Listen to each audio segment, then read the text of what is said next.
Our next speaker, Miss Ann Weisel, she is the head of the lower school at St. Andrews in Savannah. But she actually worked in Effingham County, and she was part of the school system. So she is absolutely an amazing speaker on workforce development and also business and employee recruitment, talent retention, and sustainable communities. In other words, diversity through the lens of education. So she's going to touch on those topics and began her professional degree in human development and family studies, working in college admissions in the Northeast. So she actually moved here from another state. Ms. Weisel realized her interest in the field of education, extending beyond the marketing of a specific school and more with the process of helping all students identify the path they were meant to take. Pursuing a master's degree in counseling led her to opportunities in a variety of elementary and secondary education settings, both public and private, as a school counselor and a school and district administrator. Ms. Weisel has developed a passionate belief in the importance of holistic education, caring for the social, emotional, and academic needs of every child. She is a graduate of Leadership Savannah. She is one of our Savannah Interagency Diversity Council members.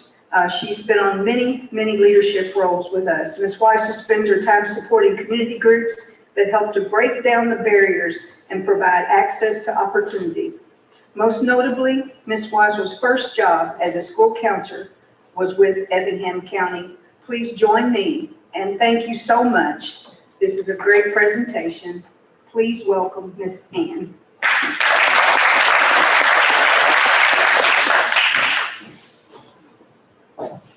So I'm not a karaoke singer. I hang on to the mic as a crutch. So we're gonna see if I can get it out here.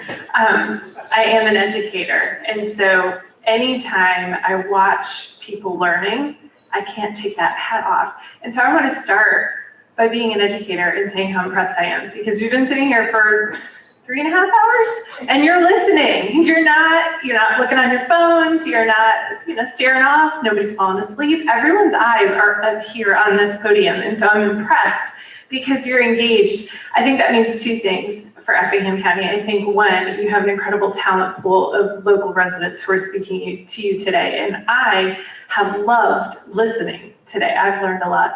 The second thing is that you have, as a community, invested in something that I think is really important. And that you've invested in it authentically. And you're as you're digging in and as it's getting uncomfortable and as people are saying things, it's easy to say, I think I want to have the conversation. It's harder when the conversation starts to get uncomfortable to still stay in, and you're all in, and I'm really impressed with that. I always start off with a why, so we can jump to my second slide. I imagine, because I'm obviously not from Effingham County, the why is why me? Why am I the one up here talking to you? And that is because I think I have a pretty broad lens. I've worked, as Tina mentioned, started off in higher ed, worked my way slowly through every level of education, served as a school counselor for 10 years and did start in Effingham County. I'll talk about that in a minute. And then transferred from a district position, over 55 school counseling programs and 90 counselors who were leading that, to the independent school setting, and have now worked as an administrator in independent schools. I'm currently in the head of the lower school. So my building starts at 3 years old. So I've gone from higher ed all the way down to 3-year-olds. And so I have a real wide lens of both public and private. And I love to talk about diversity because I think it starts with children. And Tina mentioned a lot about workforce development and talent recruitment and things like that. And that starts in schools. What we give our kids and what they leave us when they leave us from school, they take back into the workforce. So I love closing today on this topic because I think that it relates very closely to the growth that's happening in Effingham. So why Effingham? Why are we talking, and why is this particular topic so important in your county? And I have an Effingham story that I think personally answers that question best. I have 3 Effingham lessons that I carry with me in my job. When I first started, I graduated from Georgia Southern, And a counselor in Effingham County was working in the county and suggested that I call the board office as I was looking for a job. And I wanted to stay in the area. And I reached out and I spoke with someone in HR, and she listened to me, and then she listened to who sent me. And she heard the name and she said, oh, so-and-so. Okay, well, actually, we have an opening right now. I was thinking fall. I was graduating in May. I was thinking fall. She said, could you come in for an interview like today? Okay. Effingham County lesson number 1, personal references that are based on character and relationships in this county matter deeply. It's important. So I went, I got that interview, and I got that counseling job. And it was at the end of the school year. It was a temporary position. And I started off at Effingham County Middle School. I had a wonderful principal named Miss Bobby Allen. And this Yankee transplant went to work in her school, and she taught me to love the South because her school was welcoming. Her employees were kind and accepting, and her food in the cafeteria was the absolute best food I've ever eaten. Fried chicken, macaroni and cheese. The ladies in that cafeteria were amazing. And so I loved living in Effingham. I was so excited to hear that the position I was in temporary was going to become a permanent position in the school. I was going to be full-time, and we were all really excited that I was just going to be able to stay for another year until HR called me. And they let me know that there was a counselor at the high school who had seniority, who wanted that position. And I was going to not get to keep that position. And so I was devastated. I was sad. I went down the hall to Miss Bobby Allen, and I sat in her office and told her how sad I was. And she taught me some lessons in that 10 minutes that I've carried with me as an administrator and now as a principal myself. She made some phone calls that I sat right there for. And the first call she made was to the Board of Ed. And she said, hello, really happy to hear this, but I'm not going to take another counselor into this building until my counselor, not that girl, not Ann Weisel, my counselor has a job. So let's go ahead and just pause. And then she picked up the phone and she called over to Effingham County High School. She spoke to a lovely gentleman named Mr. Randy Shearhouse, and she said, I know your counselor thinks they're going to move, but I'm not going to take them until my counselor has a job. And then she hung up that phone and she looked at me and she said, I need you to get in your car and I need you to drive over to Effingham County High School. And you're going to go have a meeting over there with the principal. And so I drove over. I went into the office and I met Mr. Randy Shearhouse, and he said, hello, I understand you're going to be my next counselor. I figured we should probably get to know each other. Miss Bobby Allen introduced me. I sat down and got a job at Effingham County High School that year.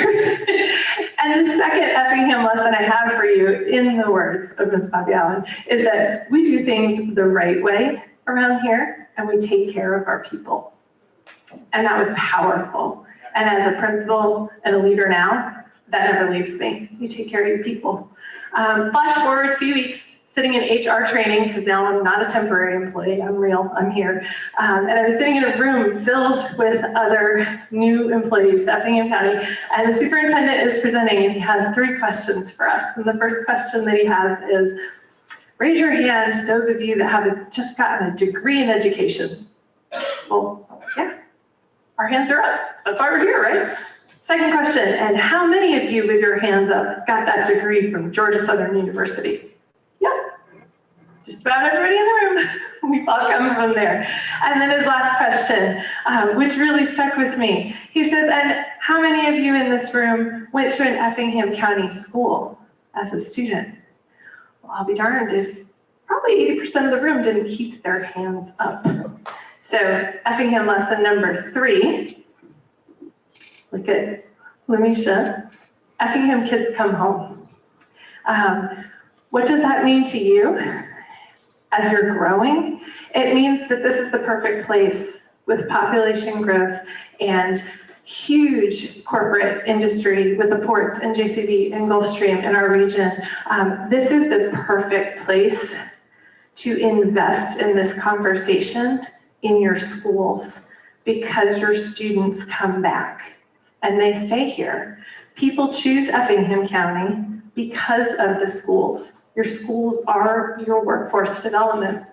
And I think most powerfully, your return on investment in this county, when you invest in your schools, because so many of these students come back and work here, your return on your investment is so much higher.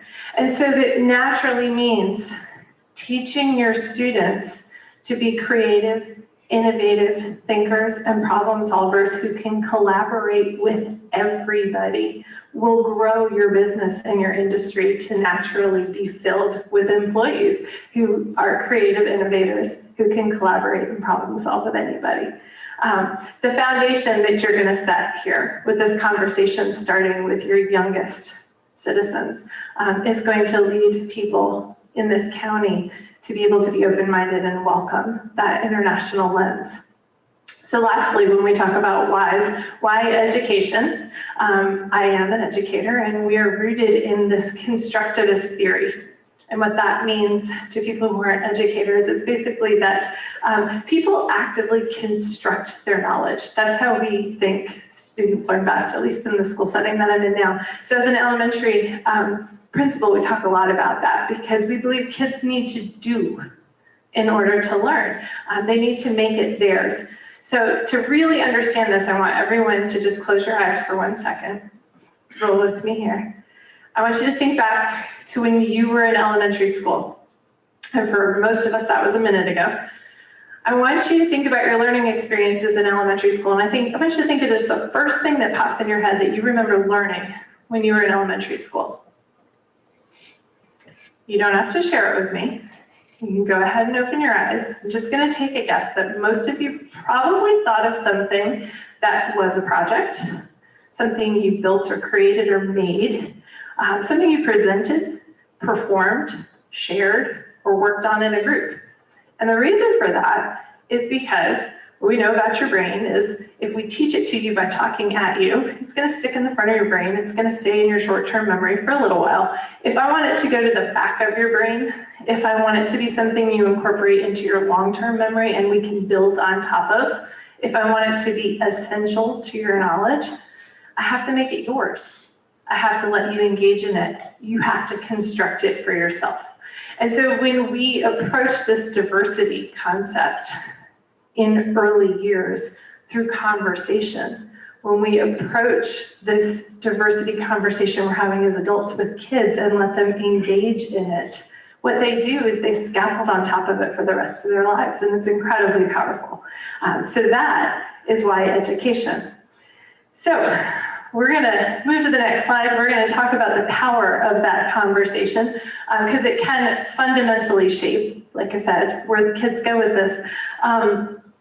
I think that the best way for me to share this is probably, again, through a personal story.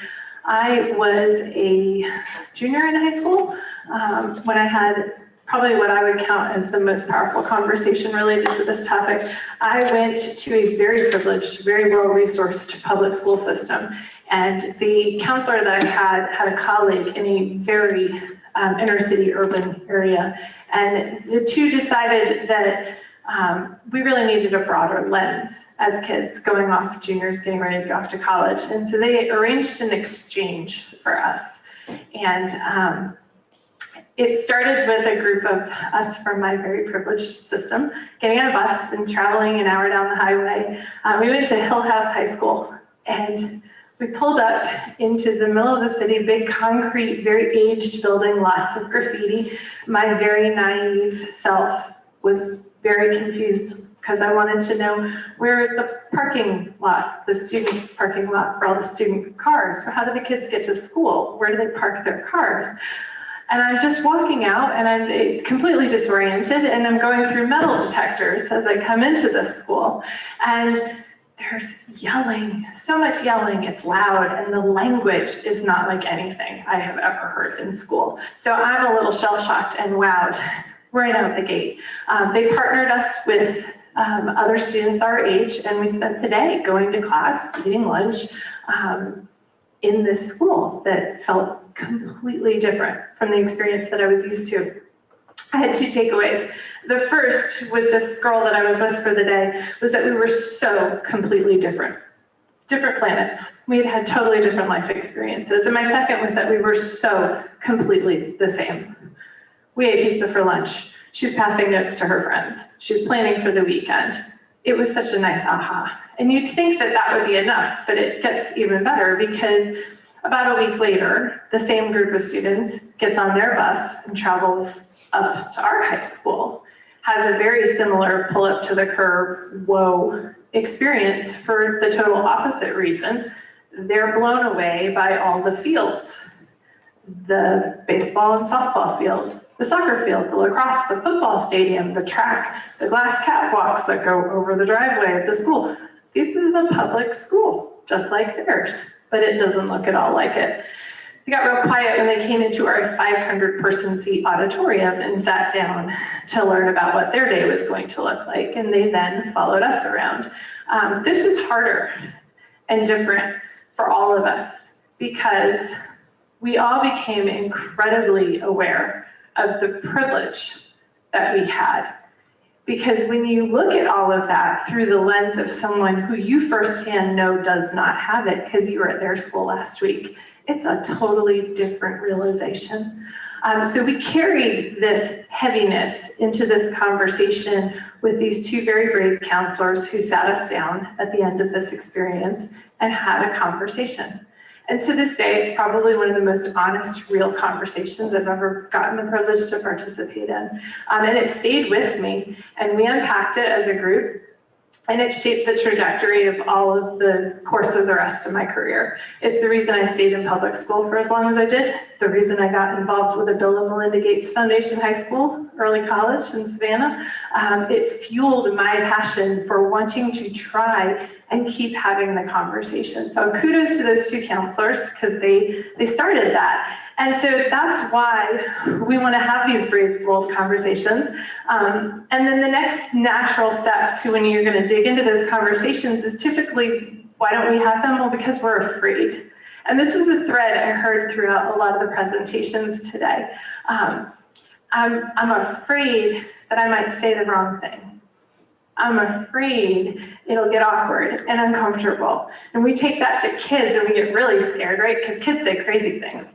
They say crazy things when we're in the supermarket, right, Joy? So now we're going to talk about diversity with them and really uncomfortable things that grown-ups have a hard time talking about.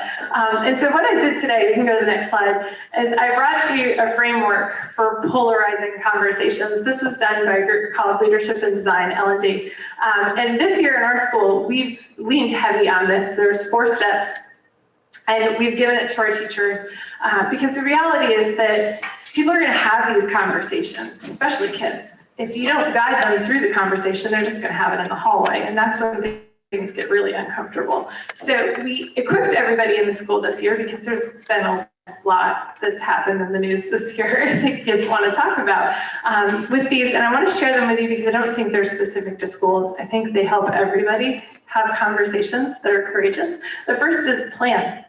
We all didn't show up today to stand here on the stage and just wing it. We planned what we wanted to share with you. We set the stage for what we wanted to talk about. Tina got up at the very beginning and outlined exactly what our purpose was. So everybody who sat in this audience knew what you were getting into. There's a list of different things on here, but the best one that I love, my boss uses this an awful lot. Assume good intentions. Really easy to say, really hard to do. Assume good intentions, even when you're really frustrated with whatever the other person said or did. Get past that and dig into it. We can all do more of that. Next slide. Second thing, pause. I love this one because it's probably the one that's the hardest for me. As you can tell as I'm talking, I get excited. When you get excited, your heart rate goes, you want to keep going. And when you're emotional or upset about something in a conversation, everybody's feeling that way. And how many people can think of a conversation, it spirals out of control, right? Next thing you know, people are saying things and nobody's even really thinking about what they're saying. So if you're engaged in trying to have a challenging dialogue, pausing can be the most powerful thing you can do. Saying things like, Let's just take a moment and everybody pause and just think about how this is making us feel. Deep breath. Because today was heavy, right?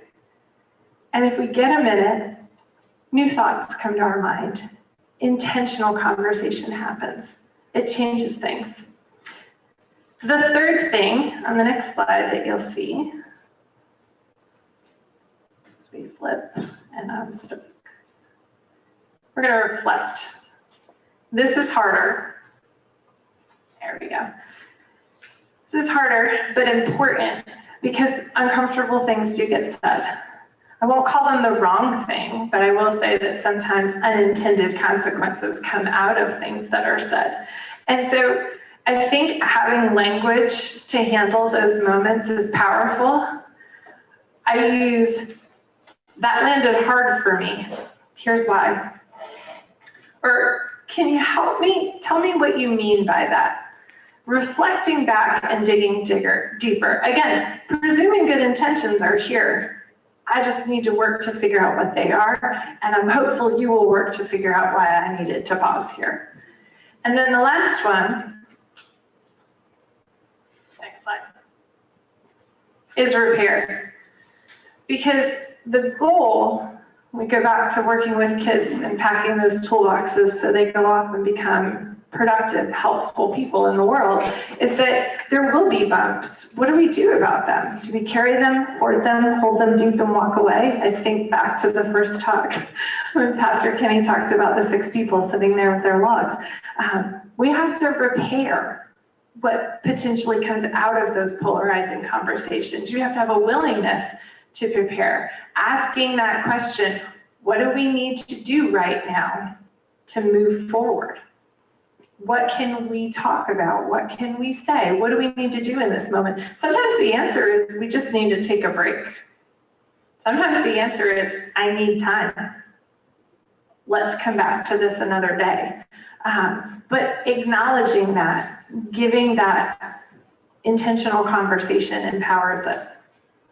So next slide is going to tell you about my favorite part of this conversation, which I hope becomes a longer and bigger and deeper conversation, that this is already happening in our community. It's really important for you to know that there have been some incredibly powerful conversations with youth, and we would love to grow those, particularly in your county. The Mediation Center of Savannah last year started something called Community Conversations, and they hosted them with adults to start. With the pandemic, they were on Zoom. You could hop on a Zoom and, a lot happened in the world through the news that people didn't get the chance to go unpack with people. So it gave people an outlet to hop on and talk about the things that they were seeing, talk about the way it was making them feel in a guided conversation. From that, Jill Cheeks realized we can bring this to youth. We should be having this conversation with our kids. Our kids need and want to have this conversation. So the Mediation Center trained Chatham County's Youth Commission. The Youth Commission is students from high schools all over Chatham County. They work and partner with city government and have a civil experience for a year, and trained the Youth Commission to be facilitators for some of these community conversations. You'll see 2 examples up there on that slide. They've had 2 conversations. One was in January, and one was in March, just recently. Both were hosted by the facilitators from the Youth Commission. So by youth, for youth. Topics like standing for your truth, and who are you? A conversation about diversity and identity. They had over 50 kids in each of these sessions, and into breakout rooms, really powerful dialogue, and want to keep it going. Youth groups. Our high school has a unity group. This group is a group of students who feel really, really passionate about having the conversation and having a safe space to unpack what's happening in our world right now. They have those conversations and then use those conversations to talk about how to bring that into the school community on a broader level, and create activities advisement lessons, things like that, that they push out to the rest of the school. They have also partnered, we've hosted the Low Country Diversity Conference with 12 other independent schools in the area, had over 140 students together to talk about this topic. And then there's some national conferences. NAIS hosts the People of Color Conference. So there's lots of ways that youth are engaged in this dialogue. Really like to see those conversations break down barriers and borders. I think for me, when I watch that, I see a lot of still silos. I see public school conversations. I see Chatham County conversations. I see independent school conversations. I would love to have conversations that put all these kids together. How powerful would that be? So last slide is gonna leave you with some what's next.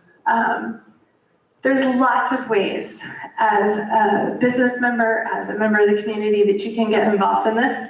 You can partner with us. You can partner with the SIDC and the Mediation Center. We can start with hosting a conversation for faculty and staff in schools, equipping them to manage the conversations powerfully that are happening in the halls of the schoolway or the school building.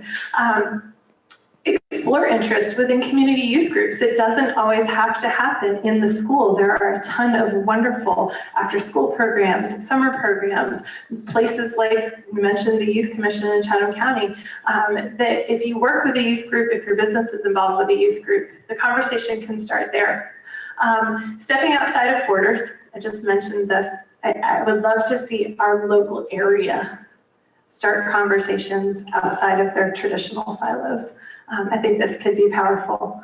And support. You can be a supporter. You can sponsor diversity, equity, inclusion, and belonging credentialing and professional development for teachers or school staff. You could support school counselors and school social workers who are really probably the forefront of that conversation, most oftenly leading those conversations. And you can sponsor student organizations as a business and get involved with specific student groups in the community that are engaged in that DEIB work. There's lots of action steps that can be had.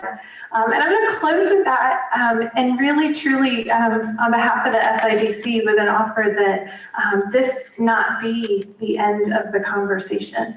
I really think for me, the biggest takeaway listening to everybody and all the different speakers is that this is hopefully the beginning of what will be a dialogue in your community, and that we're here to support and very eager to be a part of it. Tina, I'll pass it back to you.